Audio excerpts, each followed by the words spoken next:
Hello, welcome everyone.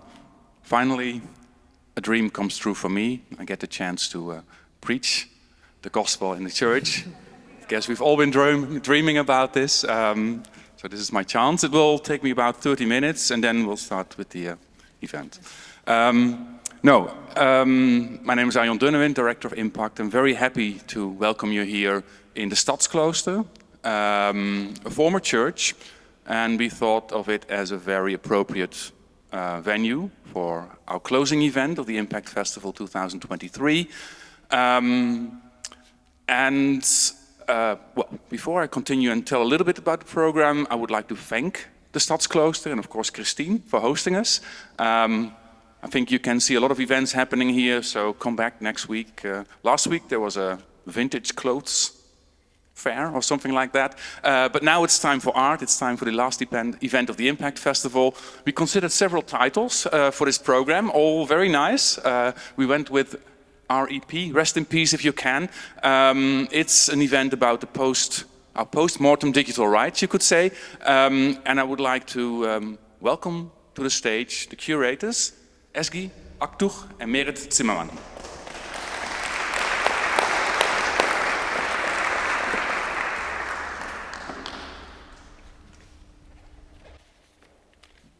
Hello everybody, dear audience, dear panelists. We're really excited to be here with all of you today. We hope that today's panel helps you reflect on the life and afterlife of your digital data. And we hope that when you leave today's event, you will have some more clarity about what it exactly is that we're trying to achieve when it comes to our digital legacy. In the next few minutes, we're going to briefly introduce ourselves and the idea behind the panel and give you some background about why we think it is relevant today. First off, however, thank you to everybody from IMPAKT and Stadsklooster Utrecht who helped to make today's event a reality. And a big thank you, of course, also to our three speakers and the moderator for being here with us today. And finally, a big thank you to the artist Mireille Stojanovic for creating an installation specifically for today's event. Ezgi will later talk some more about the archivist, which you can see here and which we invite you to explore after the panel. But first, we will start by introducing ourselves and the idea, how we came up with the idea. We are Ezgi and Mireille, two practitioners working in the field of arts and culture as curators, researchers, writers, and educators. We know each other from Erasmus University, where we did a master's program in sociology of culture, media, and the arts. And during our studies, we had many engaged discussions on topics we are passionate about, including our technology use and behavior. Through these conversations and discussions, we became close friends and collaborators. Maybe it's because Mireille has listened to too many true crime podcasts, or I listened to The Smiths a little bit too much, or maybe we were just having a conversation about the latest news on our feeds about thousands of people dying because of genocide, war, earthquake, terrorist attacks, or any other reason that could be easily prevented. But one day our conversation turned from data to death, and we asked ourselves, what will happen to all our digital stuff when we die, such as our social media accounts, photos, texts, documents, emails, and so on. Driven by our productive anxiety, we started looking into digital death and the developments in the area of law, technology, and society. Around the same time, we saw IMPAKT's open call for curators and decided to apply. We thought a festival about reclaiming digital agency should not only consider living data subjects, but also the dead ones.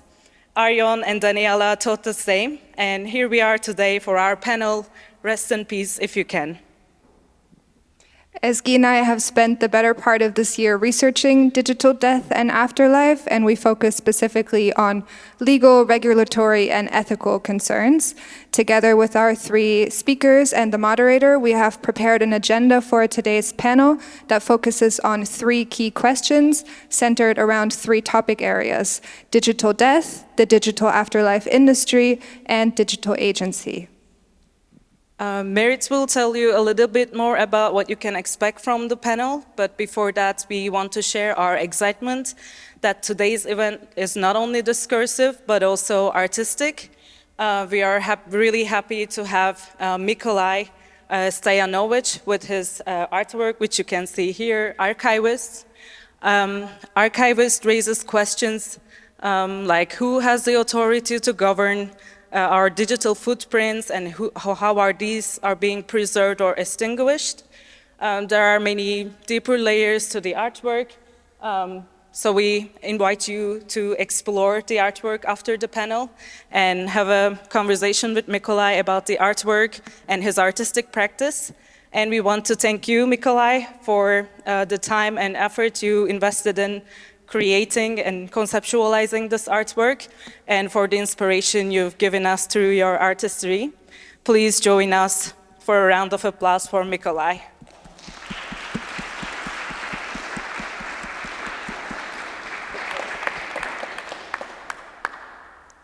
Okay, and to give you a little taste of what's to come, we want to share 2 brief videos with you.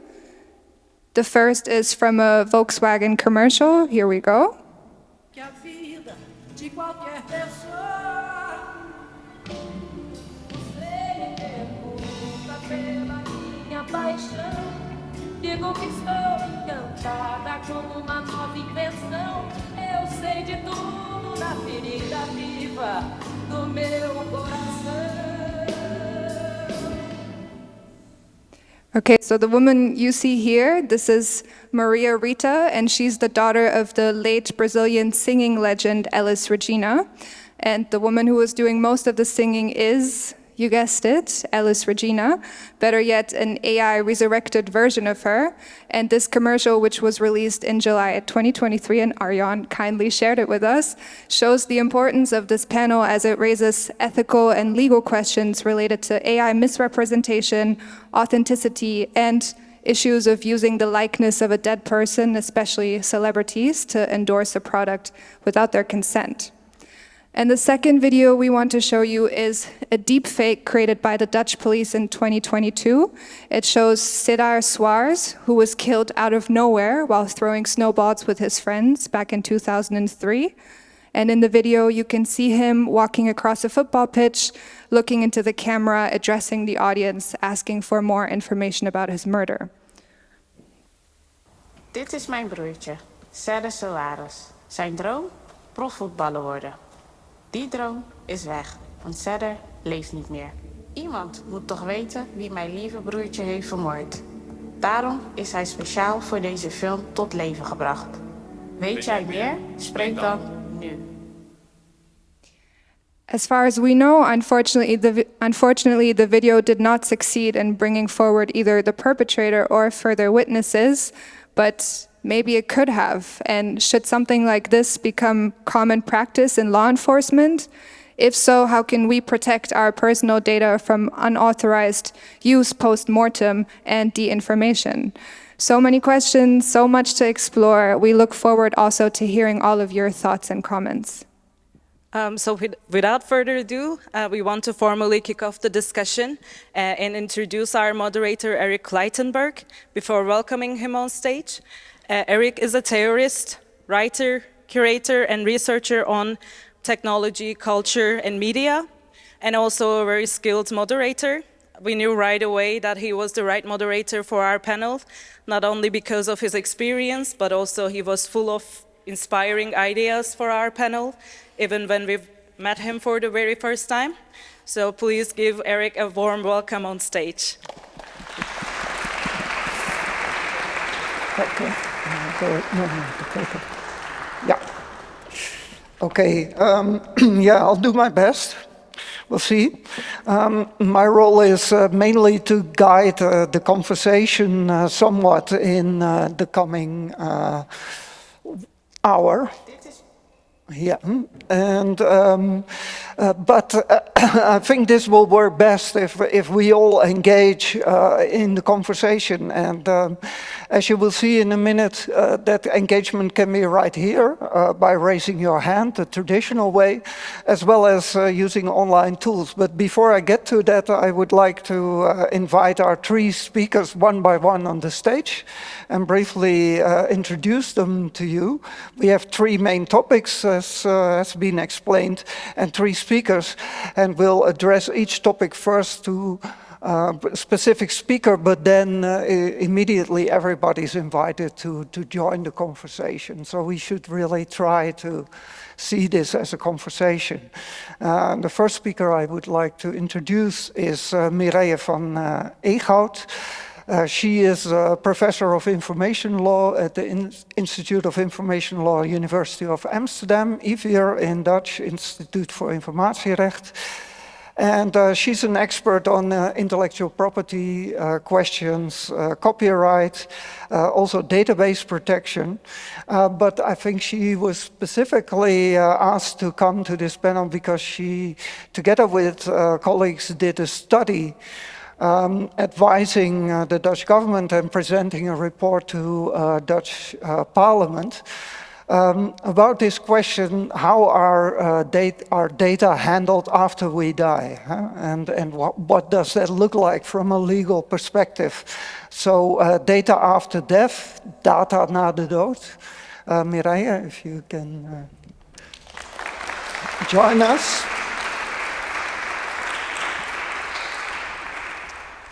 Thank you. I hope I introduced you correctly. Our second speaker is Marius Ursache, who describes himself as a serial entrepreneur and also a data and process freak. He's been active in many different fields, the NGO sector as well as business research, coming out of quite important contexts for this, including trying to start a company a few years back, Eterni Me, the eternal me, so to speak, allowing people to create a digital trace of themselves living after the biological life, thinking about, how can we represent ourselves also digitally after we have passed away. That was a very challenging proposition. It came out of a research project at MIT in Cambridge, Massachusetts. But I also understood you're a DJ and a music producer, and somewhat of an adventurer, so maybe all of that comes together. Please come to the stage, Marius.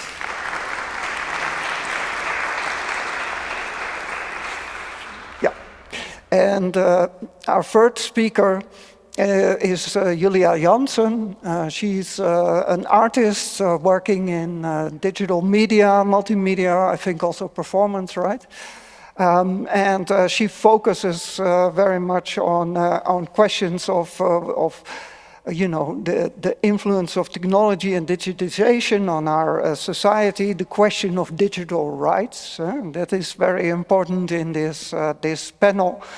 But besides that, she's also a public speaker, and she is an ambassador for the Dutch Data Protection Foundation. So she seems very well equipped to both address the specific and very concrete, down-to-earth question of, what are our digital rights within this context, but at the same time creating imaginations that far transcend those kind of very mundane, down-to-earth questions. So I'm very much looking forward to your perspective as well. Julia, please come to the stage.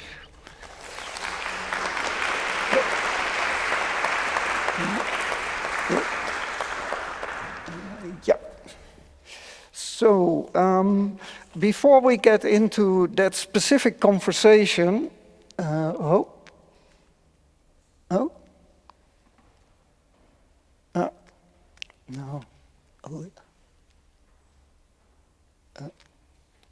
Yeah. Oh, this is too fast. Is this? Yeah. Okay.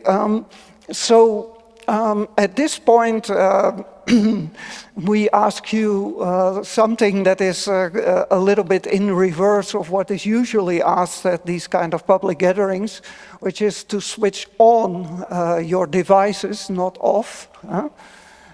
because if you scan the QR code on the screen, you can leave your responses, your immediate responses to this first question that is up on the screen there. What aspects of postmortem digital rights are you curious about? So the questions that maybe brought you to visit this panel.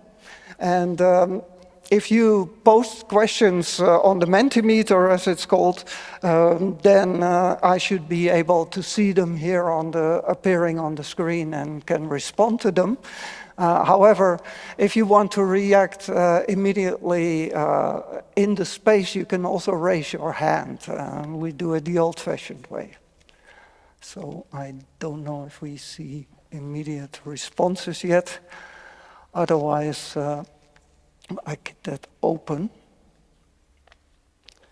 Okay. It's online, yeah. Okay. We'll see if questions come in. Oh, yeah,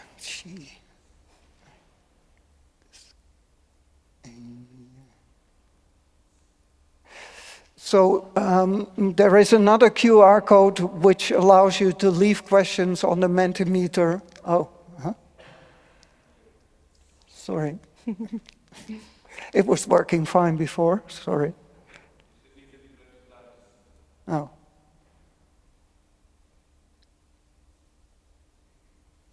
How do I get back? Okay. Yeah, okay. Okay, sorry about that. So if you use this QR code, you can leave questions as we are speaking, and they will appear on the screen if everything works all right, and I can pick them up. Otherwise, there will be moments further on in the discussion where you can respond to the speakers and engage in the conversation. Okay.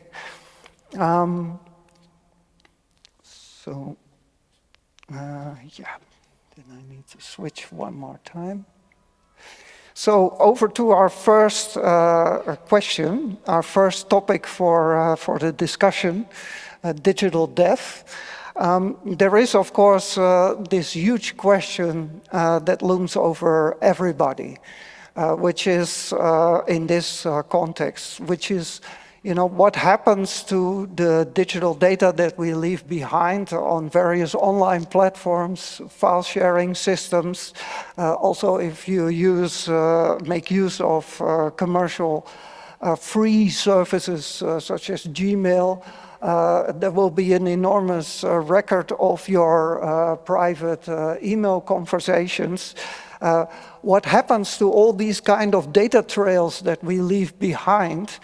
And the data that is collected about us as well, I guess. You know, when you are browsing online, a lot of data is collected by various agencies, out of which profiles are constructed.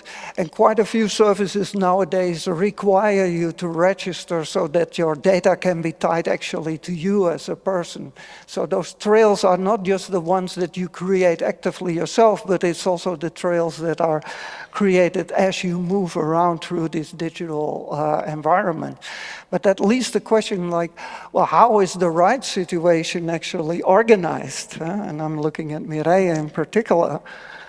In relation to those kind of digital trails that we are leaving behind. And what are the legal frameworks and you know, are these things already in place? And you did this study about it. What was it that you found there? Thanks. I think the short answer is it's quite messy. And as a legal scholar, lawyers always say if you ask them a question, well, it depends. And that's true, actually. I think two important principles, sort of like as a starter for the conversation, are basically in law, and I'm talking Dutch law now, but this is not really different in other like Western European countries and actually in many countries in the world. In law, only the living have rights. Dead people have no rights. law only recognizes, if it's about natural persons, flesh and blood persons, only people who are alive actually have rights and duties. So that's one important principle. And the other is there's no such thing as a generic concept of owning your data, even though maybe in sort of more popular terms we speak about our data, it's my data, personal data, it's my data. Law doesn't recognize such a concept, but only a lot of different types of legal mechanisms that recognize some control over some types of information or data in some situations. So intellectual property I saw on the screen. In our context, things like copyright and related rights are important.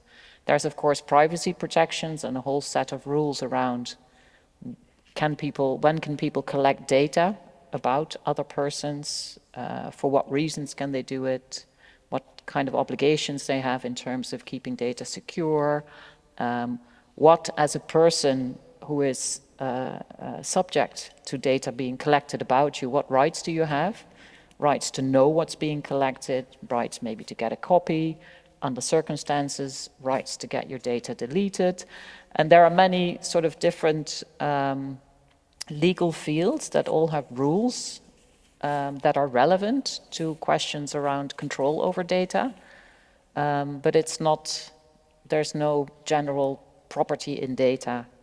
And it's also, it makes sense to an extent, I guess. If I sit here and I say, I'm in a former church, we will intuitively understand that saying former church does not give me sort of ownership or the right to control how we use those words, right? I don't get to tell you what you can say.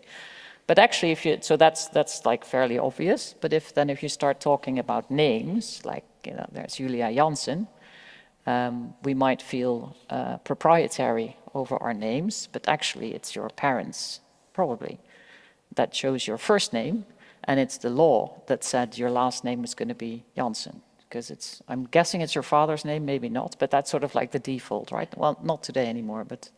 And there are many Julia Janssens in the world. So. And then that's another thing. So that already shows you that that it's really difficult to think of ownership over data or information in a way that we find it easy to talk about ownership over this table or this chair or that plant or a house, which is quite different. And yeah, so what we found in this study we did was that there's, so a lot of these different legal domains play a role. You can have copyright in photos you create or in text that you write. There's copyright in the artworks we see, and that gives you control, and also after death, so to the people who inherit your estate. But data protection law, for instance, in the Netherlands does not apply to the data that are about deceased persons. It only applies to data for living persons. Yeah, because, we are in this kind of arts media festival here. So I assume there's a lot of creative professionals who are following these kind of discussions.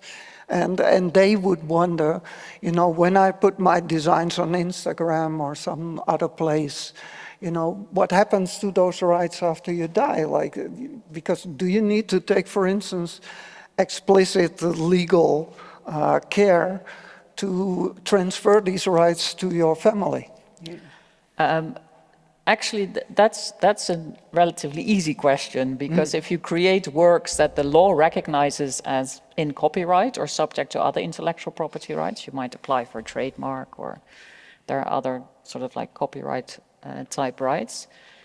Those are very much in the way they're organized like property rights, and they automatically transfer to whoever is your inheritance. But that's not the same, for instance, if for anything that's not in copyright, but that still might be information or data that you put in your social media account, for instance. It's really more the law of contract that decides whether or not rights and obligations transfer. Because there's also this more generic question, what happens from the audience, thank you, what happens to all my pictures and videos when I die? Maybe others can fill in as well a little. I think legally speaking, so if it's pictures that meet sort of standards for copyrightability, you will own the copyright up to 70 years after your death. That right will exist, and then it ceases to exist. And on the assumption that your children or your parents inherit your stuff, they automatically become owners of your copyright. But copyright is sort of the immaterial right, but it does give you power to control how the work is used and reproduced and communicated. So that right you can invoke. But if it's not intellectual property, then it becomes much more complicated. For instance, if you have an account with Apple, they have all the different services, they have this no survivorship notion in their terms and conditions, which means basically they say when you die, the contract is terminated. So then inheritance law says, okay, there's no contract, so there's nothing to go to your parents or your children. Although you see more and more, but it's still quite messy, that social media companies, tech companies, cloud services have sort of legacy rules where you can appoint somebody who will get access to your account when you die, if they can prove they are who they say they are. And then have limited access, for instance, to your materials. I also have a question. What about my personal image? What's the legal status towards that? I mean, if someone wanted to use my image, like a photo with me after I pass away, what's the legal context around that? That's quite different per jurisdiction, but so generally, like under Dutch law, we recognize a so-called portretrecht, right to a portrait. In other countries, sometimes called publicity rights, which means that if you have a reasonable interest in resisting certain uses of your portrait, so your liking, then you get this legal power, and that right. If I'm alive. Yes, but the Dutch, it's actually a clause in the Copyright Act that sort of developed into a full-blown sort of portrait right, and the law then says that for a number of years your next of kin can actually exercise it on your behalf, but if they have an interest in it. So that persists a bit, but it's only about your portrait. So there's a lot of discussion around if it's a synthetically created portrait and it just looks like you, what then? Do you have that claim? Like the commercial from Volkswagen. Yes. Yeah, this is a great example where it's legally, as far as I see, a totally blurry picture. Yes, and we have some cases around lookalikes that, for instance, if lookalikes of famous persons are used, like Max Verstappen, the Formula One racer, not his image, but somebody who looked a bit like him, same kind of cap and clothing, used in a commercial, went to court over it, and in the end, they said that there are circumstances where at least famous people who have a commercial interest can resist the use of lookalikes. And us ordinary folks not. Yeah, it depends. Okay, there's also a sort of follow-up question to this. What precautions can I take while I am alive to make sure my digital data will not be misused after I die? So do we have, maybe it's also Julia, you can say something about that, because, digital rights. Yeah, well, how do you prevent that it's misused right now? I mean, there's so much you can do currently within the legal framework, but also what is available in technology to govern your data. And especially after your death, it's quite a fake framework for sure. I think there is actually a quite beautiful example of a Dutch documentary. It's called Schijnstudent. I just kind of thought about it, where a student or a young woman committed suicide, and the family was clueless on what happened and what was going on in her mind for all those years before. And they went to this company and they could have access to their computer and understand the whole narrative that you went through. I won't spoil the plot of the documentary. It's quite an interesting example, actually. But yeah, I mean, how to... it's also kind of... What is there to prevent? That's also kind of a question. Like if we talk about the images, for example, that you took, that's a whole different type of personal data than all the data that is collected by you from companies currently, where you, at this moment, have no really kind of governance over, because when you click on that button, your data is already shared with up to thousands of companies at the same time. So I think we need to address that problem at the core first before we can talk about the afterlife and that. So we need to build on that framework first, I guess. Yeah.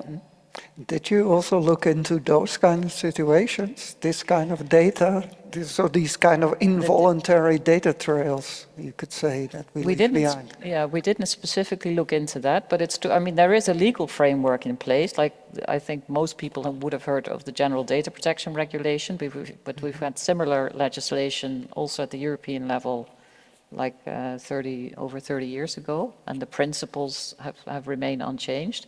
But it's enforcement that's the problem. And if you see how much data is collected about you, how much you engage, how many digital traces you leave, the law is still very much focused on individuals having rights to enforce, but it would be a full-time job if you really wanted to keep trace. So it's not really practical, even if you have the rights to really make companies respect them. And we have, of course, data protection authorities, but they are completely swamped. Yeah.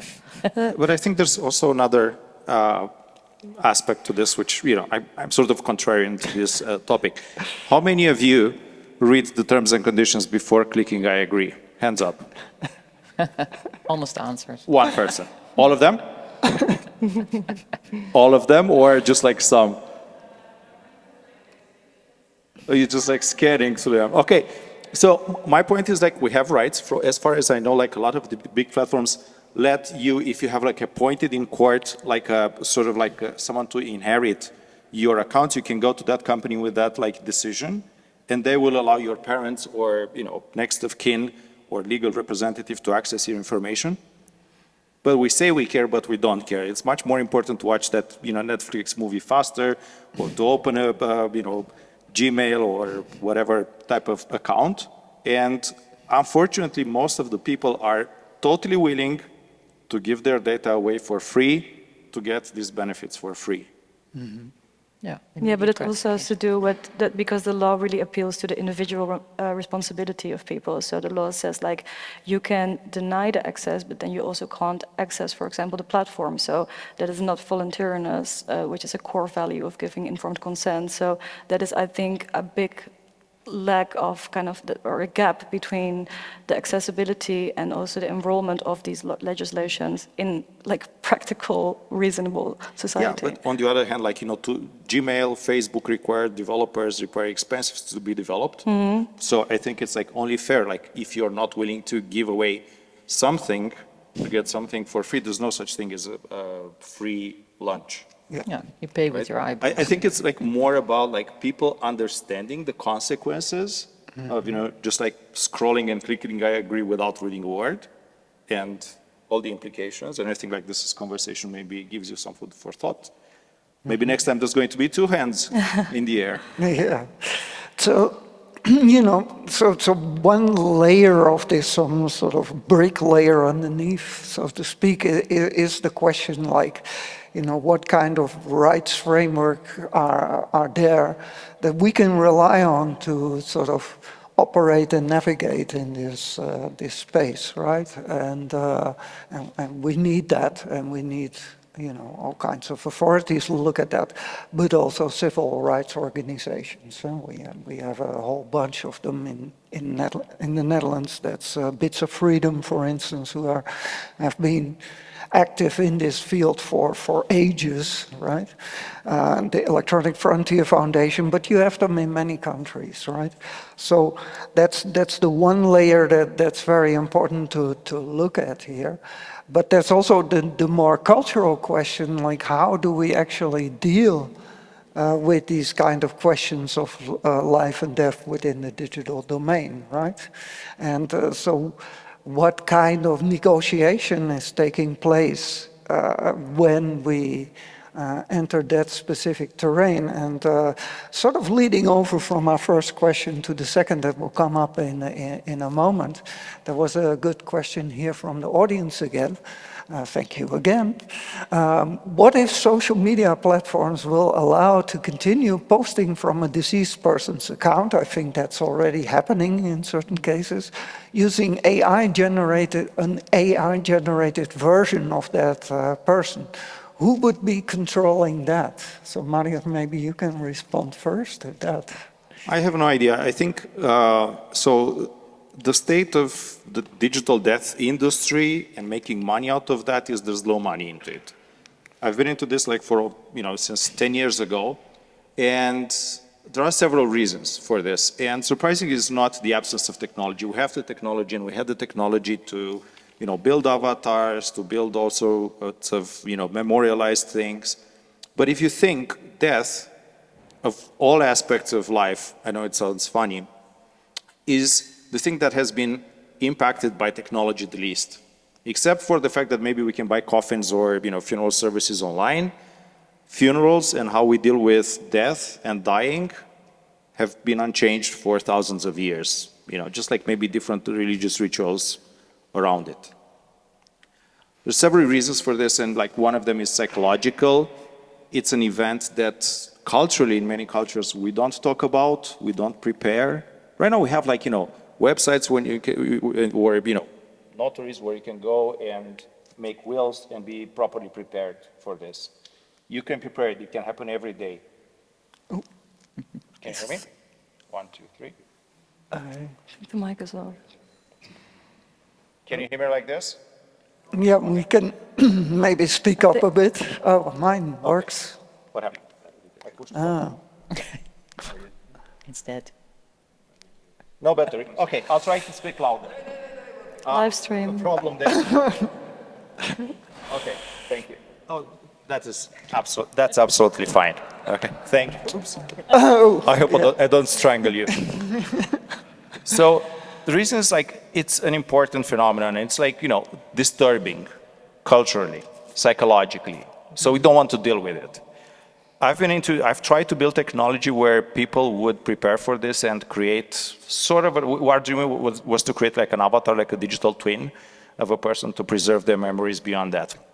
We had 50,000 people signed up in a couple of weeks, thousands of articles around the world, everybody saying like, oh my God, this is like super important. When we launched our first product, that was like 2015, the Eternity was the name of the company, which is basically we said, okay, we don't have AI, let's do something that's like very, very basic. Have people record short videos to leave behind to their loved ones, to their children, with small stories, memories from how do you pronounce your name, where were you born, what's the first thing you remember from your life, because that's actually when you start as a person, your story starts.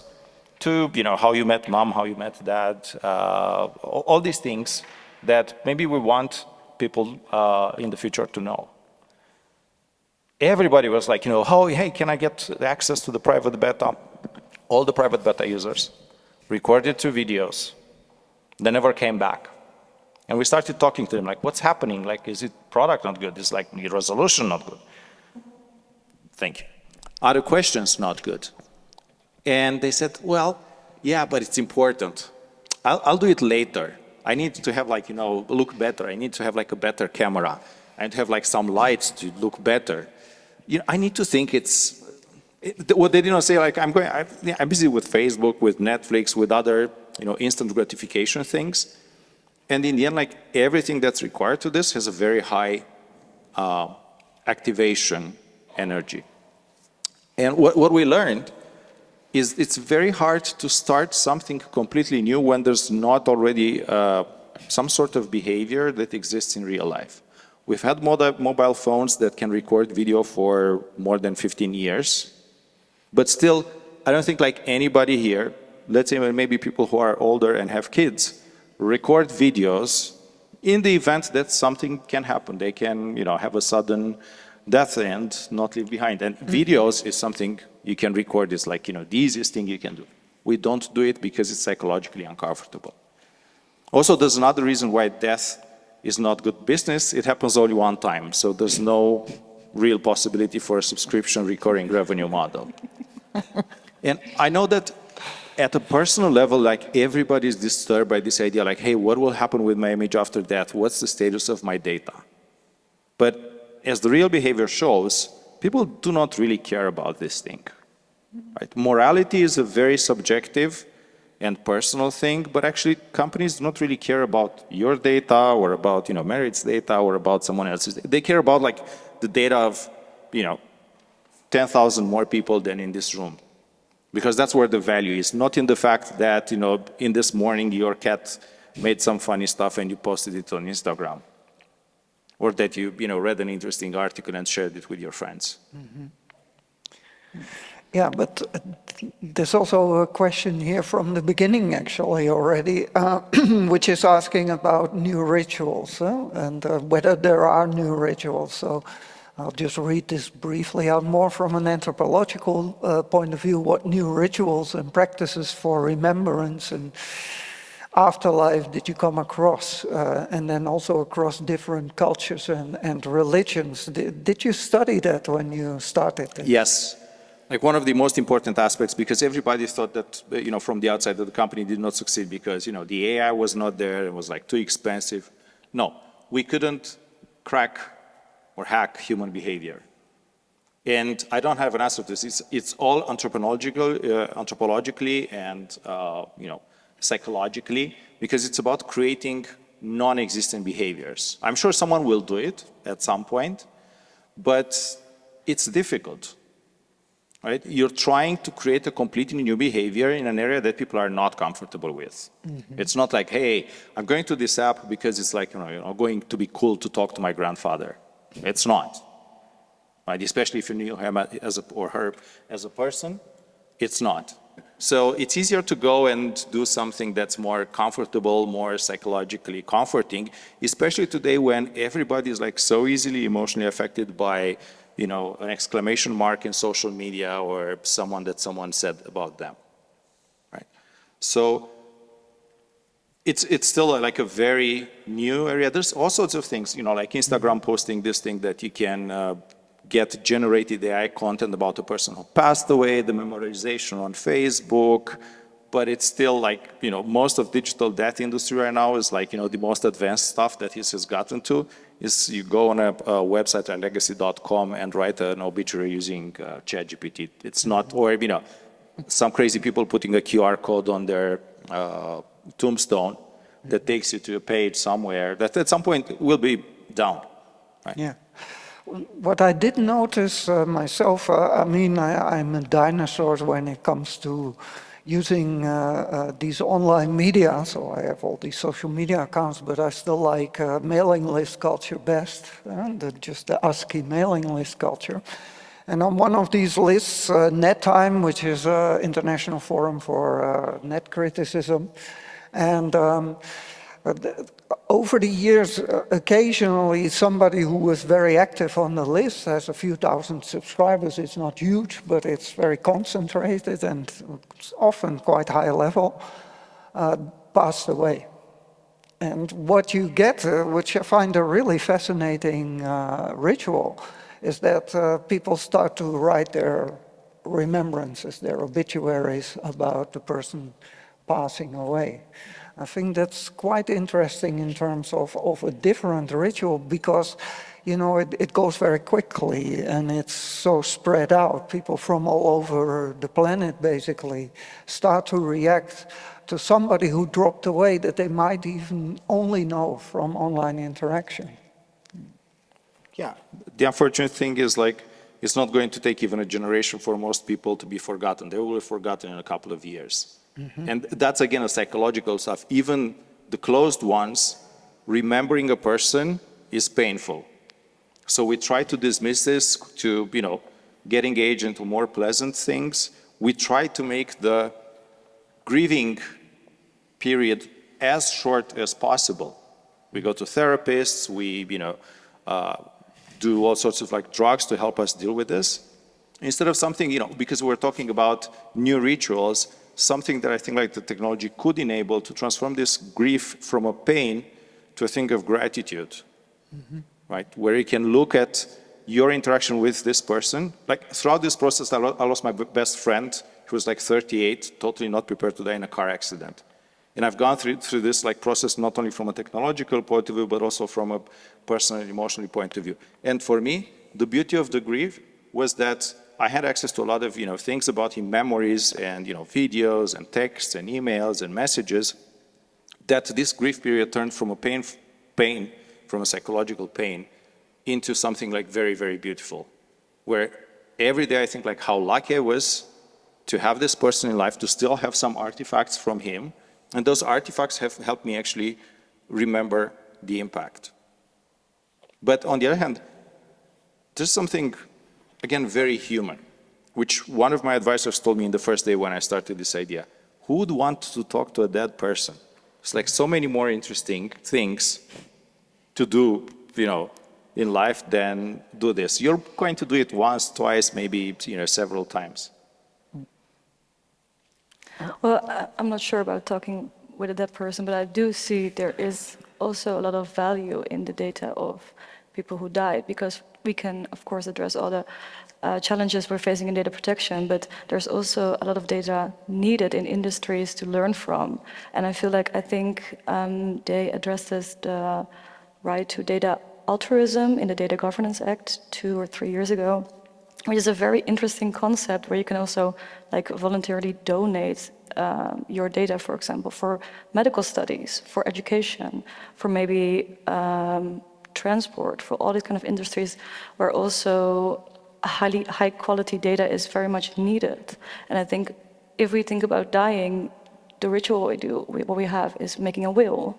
Who inherited what? Where does your physical stuff go? Well, probably to your kids or to your relatives. But thinking about a will, for example, in your digital afterlife might be very interesting also. Maybe you can curate, or you can think about what needs to be preserved. What do you want to be preserved?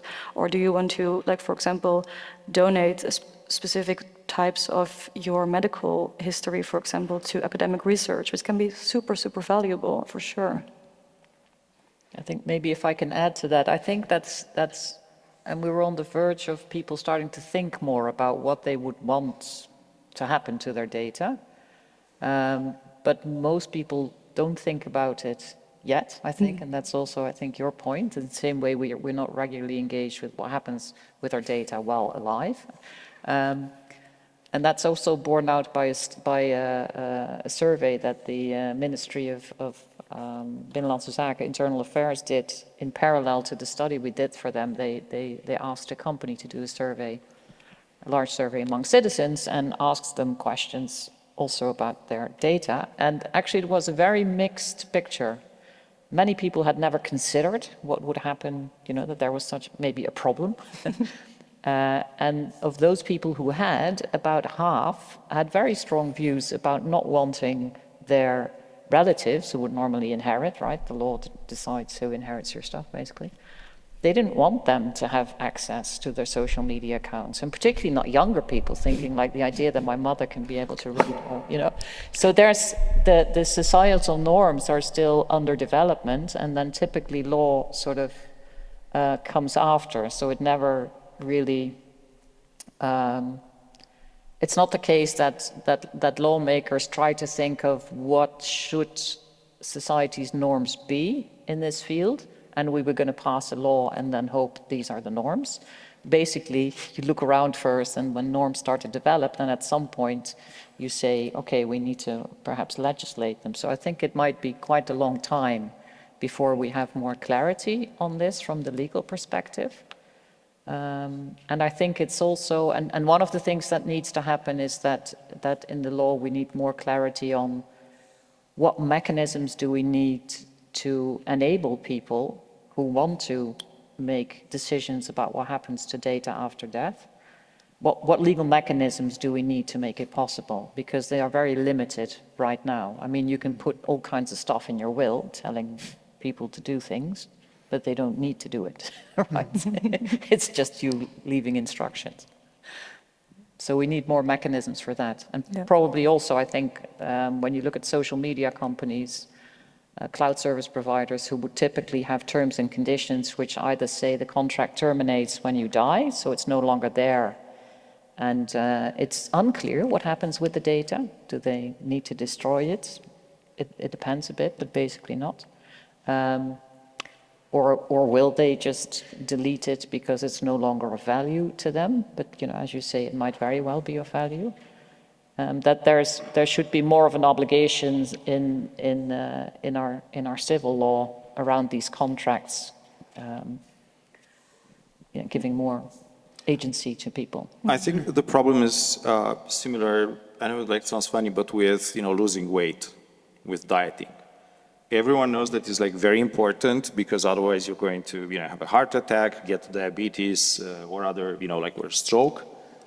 But the thing is we're so disconnected from our future selves that we perceive them as a completely different person. So why would that old Marius, would I care about him? It's his problem if he has to go and stay in a hospital. It's not my problem, right? So it's very hard for you when it's something so distant in the future to have people do proactively out of it. And when you do it only out of a certain fear, I'm not sure it's the best outcome. And actually, one of the things that I wanted to ask you, what do you think, the law should do, or, because in the end it gets to this, to make this, to avoid potentially dangerous situation, when we look at how the impact of what GDPR had and other laws in this area had, they were completely oblivious to the impact. I mean, for example, after GDPR, innovation in Europe, dropped to the number of new companies, innovative companies that grew, dropped to more than half because of the restrictions, right?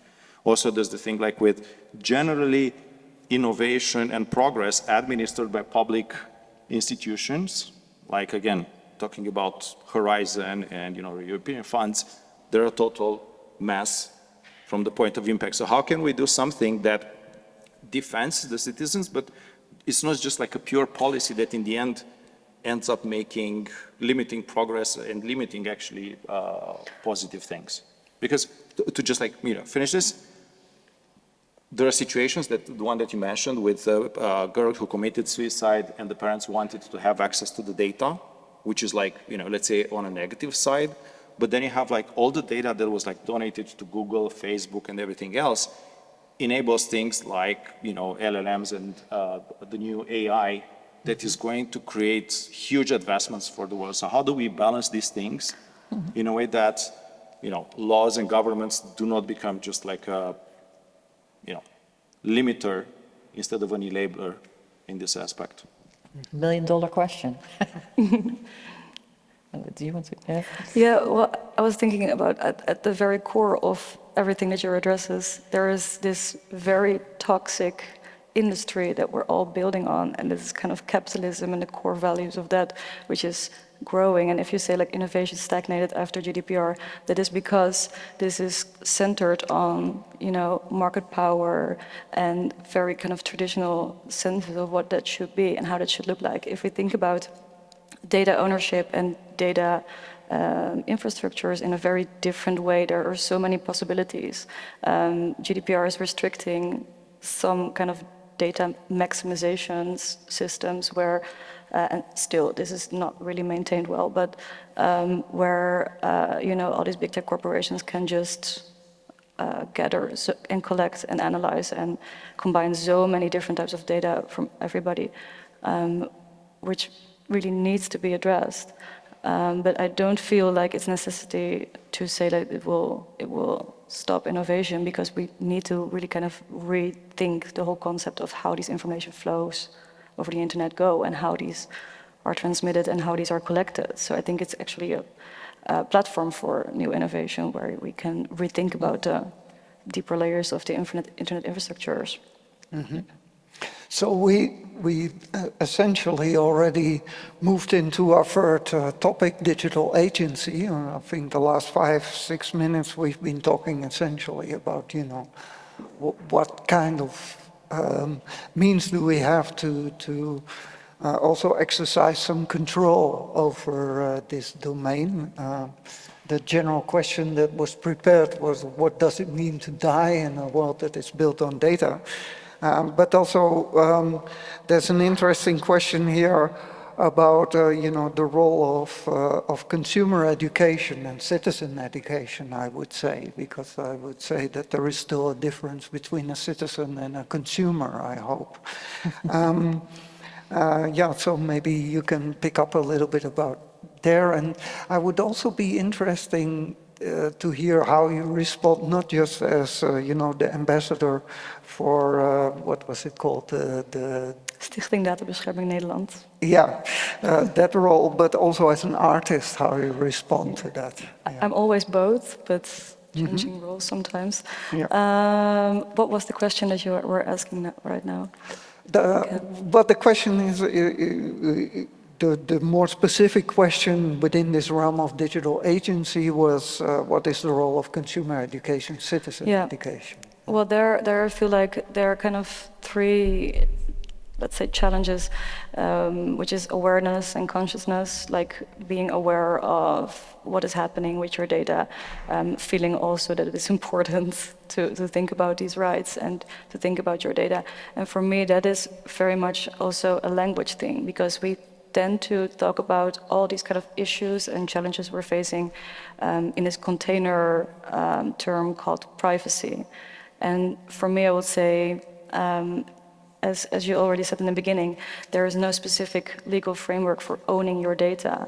And I would think it's really more like interesting and relevant to think about ownership or control or governance over your digital identity, because currently all these different type of companies are collecting so much data, combining data, but you also don't know which data, what company is collecting, how they use it in some kind of AI or algorithm to make a profile over you. It can be, for example, that maybe my Netflix account will label me as a depressed teenager, and my Amazon account, for example, will label me as I don't know, 40-somewhat year old single mom. I don't know, because I do not understand and know and access. I mean, you can do a data request, you can ask a company to share what kind of data you collect, but this is only kind of what they want to share with you. There's always so much more. I mean, we do this lawsuit against Amazon, for example, and we found out that they collect your whole internet journey after you visited the Amazon website. Also, when you sometimes actively decline the cookies, which is highly, highly, highly illegal. So there, like they analyze, they combine, they gather all these data on a massive scale, like up to tens of thousands of companies at the same time, and they say this is anonymous, but they use all kind of mechanisms like cookie syncing, you know, to always understand it and pair it to you.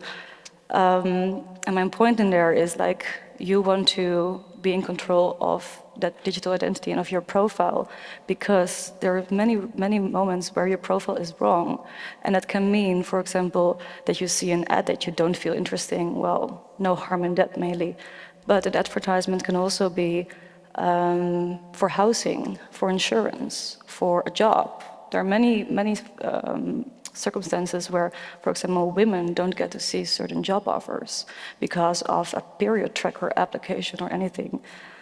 So that's the whole thing about awareness, like understanding the long-term implications of sharing the data, or that data is collected on such a massive scale where you have no control and no kind of idea how this works, where you never can be able to give legally binding informed consent.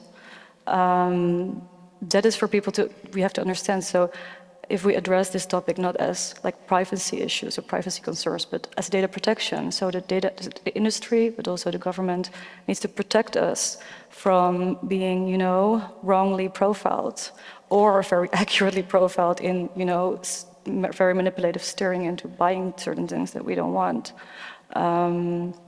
I think that for me is kind of the bigger challenge. And then from there, we have also the pillar of legislation and of technology itself. So how does these three kind of operate? So awareness, law implementation, and technology. And these three needs to work together, because I feel like now we have very good legal frameworks here in Europe. I mean, with the DSA, with the DMA, with the Governance Act, with the GDPR, we do have some very solid foundations for data protection. And these, in Europe, these are fundamental rights, which is very, very important. It's completely different than in the States. In the States, these things, the right to privacy is a consumer right, which is a completely different addressation to it.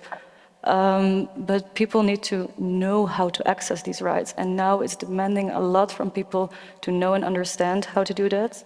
And also, yeah, I think it's not an individual choice. It should be a systemic one as well.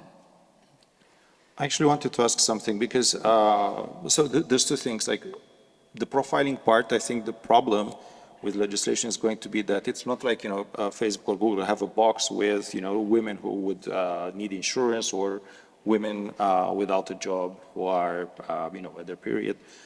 I think it's like a black box. It's not something that's easily controllable. Like, it's like all sorts of algorithms. They don't know. They're like agnostic to this thing, but they will always direct you to the behavior that in the end for the company makes more money. So, the question I have, I think, like the more dangerous thing that happens, and we see it happening in all the polarization, is that based on this, set of behaviors that you exhibit on the platform, they will give you content or new things that reinforce that behavior, because that's easier for us, rather than cultivate a healthy behavior, cultivate an existing behavior.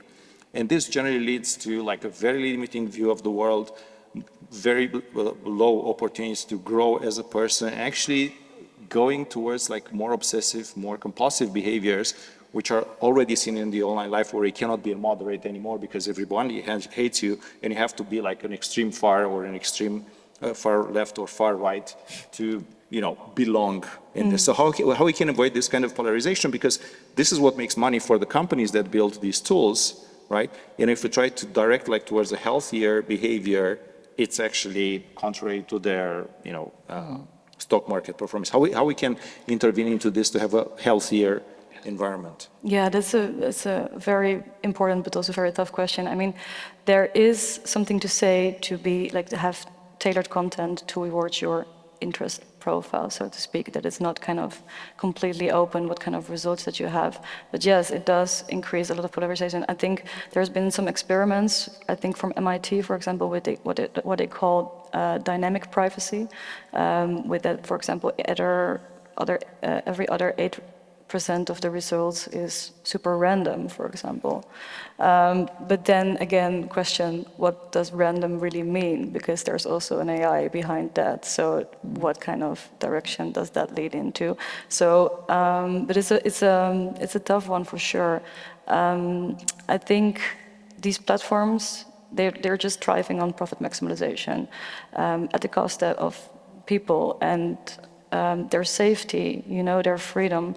And I think changing the mechanisms, for example, of these very interferential rabbit holes that YouTube and TikTok, for example, all provide, I think there it also needs to be relevant to sometimes question, like, do you want to reset, for example, your profile? Do you want to start over? It can be like super refreshing to, for example, log into a new Netflix account and then see a whole new kind of world evolving from everything that you didn't get to see before.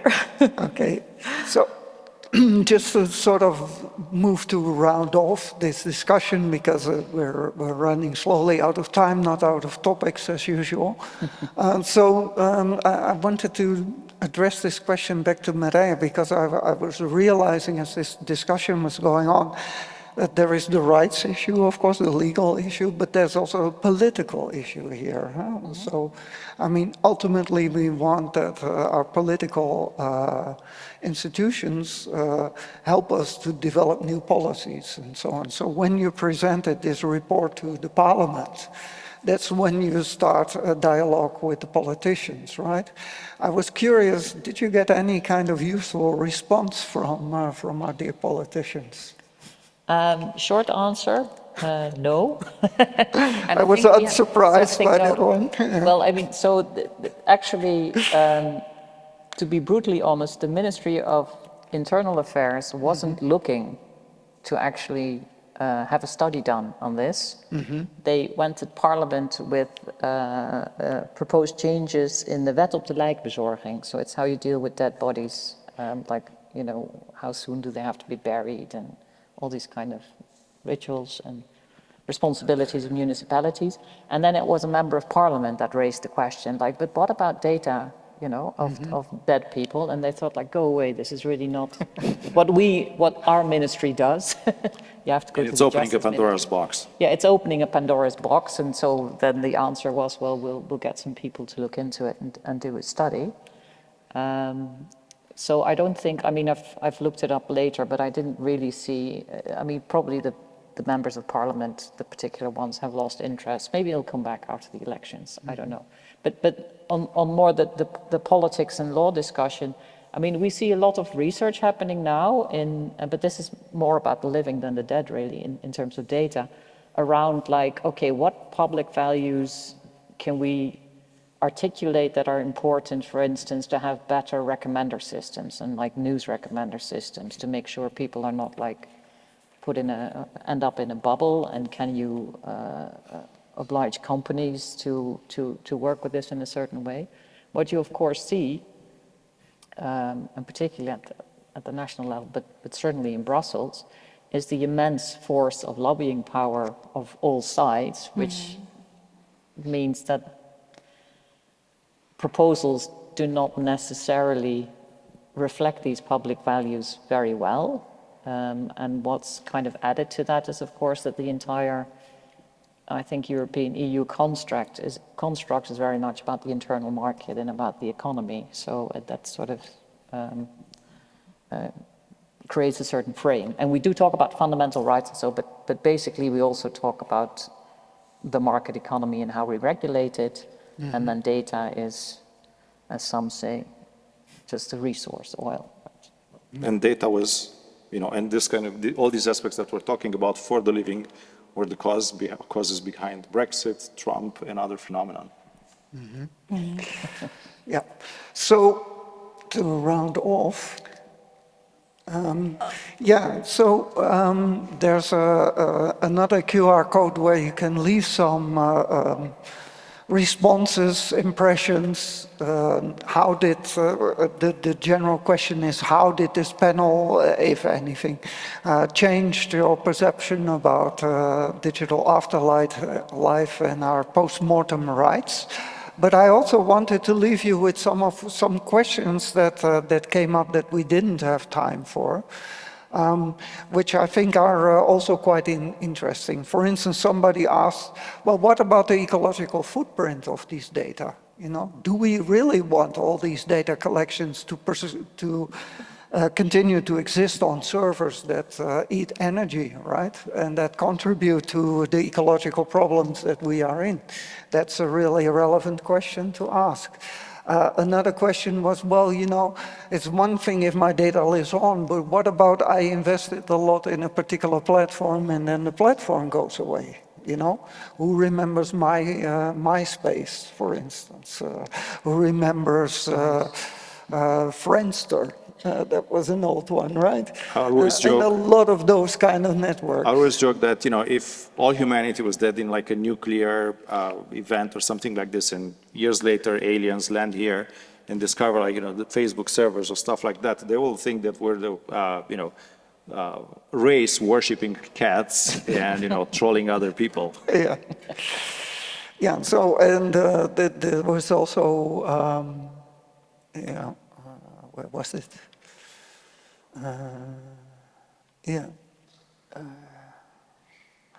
Okay. I saw one more question, but I will leave it there. And another interesting discussion that I just wanted to mention to leave you with is, you know, how is artificial intelligence and the fast development in that area, specifically with enormous investments now, of course. How is that going to qualitatively change this whole question of our digital afterlife? And there's been first signs of that, but Marius, you said also something interesting. We'll just mention it and leave it here hanging in the room. People can ponder about it.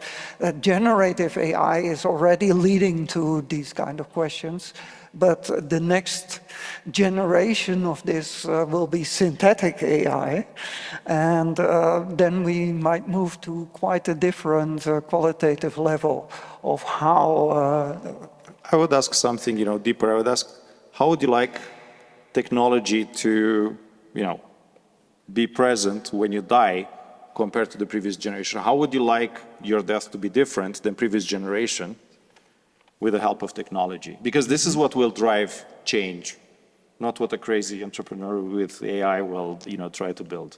Okay. Yeah. And there's somebody who at the end says, I'd love to talk to David Bowie, to be honest. Probably. Okay. Yes, commercial interest. Yep.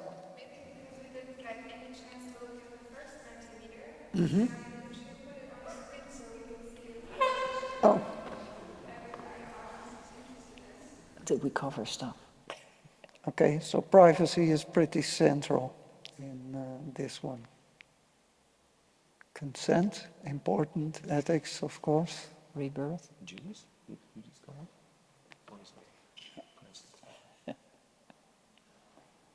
Rebirth. That's also an interesting one. Jesus, who asked about Jesus? Maybe it's more an exclamation than that. Okay. All right. 37 responses. Thank you very much. Thank you for your contributions and very interesting observations. Do we have I hope that this was somehow relevant, insightful for you, and thank you for organizing this panel.